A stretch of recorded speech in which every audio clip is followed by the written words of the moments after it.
Welcome back. My name is Danielle Jhiani. I'm an anxiety, attachment, and OCD recovery coach, helping people recover fully so that you can live a happy life and have amazing relationships.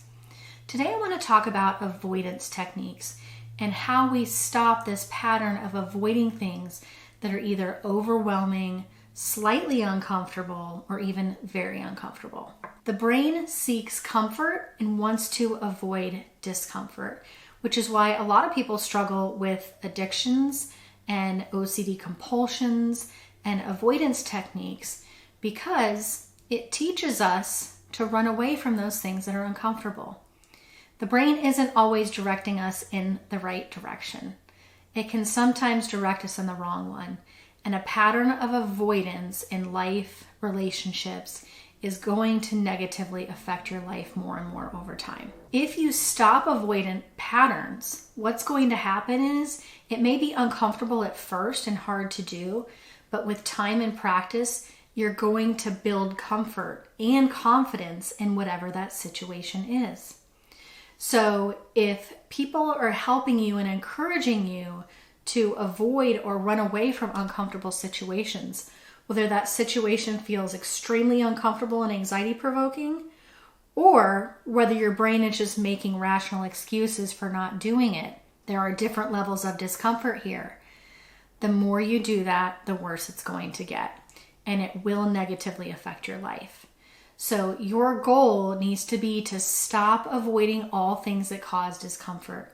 Some examples might be relationships. A lot of people avoid, and I was one of those that avoided relationships for about 17 years. I didn't realize I was anxious. I didn't realize it was fear-based.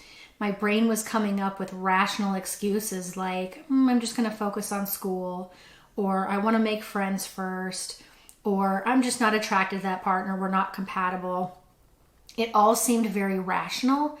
Unconsciously, it was fear and discomfort. And it didn't start really affecting my life until my late 30s when I realized I was the common denominator as to why I wasn't married or had kids yet, which was a goal of mine. Sometimes that discomfort shows up in just being overwhelmed with housework or at our job where we tend to procrastinate and avoid instead of doing it anyway. What we find is the more that we avoid, the more the stress builds up and the lack of confidence in ourselves builds up. When we actually do that thing anyway and face it, yeah, maybe it's not easy. Maybe it takes a little bit more time than we want it to, but we accomplish it and we feel really good about ourselves. And this habitual pattern will lead us not to procrastinating and feeling stressed. It will lead us to facing those uncomfortable situations, that conflict, those uncomfortable feelings, that person that we need to talk to. It is uncomfortable, especially at first, but if you make exposure to those things that you're uncomfortable about a habit, you're going to build comfort more and more and more over time. You have to have some consistency here. And a lot of people need help doing this and support doing this because it can be really helpful to have somebody who understands and who can push you towards being accountable to making the changes in your life that you need to make while you get comfortable in those situations. Having someone to be there for you, someone who understands what you're going through, can be really helpful to actually getting there, pushing you and helping you be accountable. It makes all the difference in the world. I hope this video was helpful for you. If you want help with this, check out the links in the description below.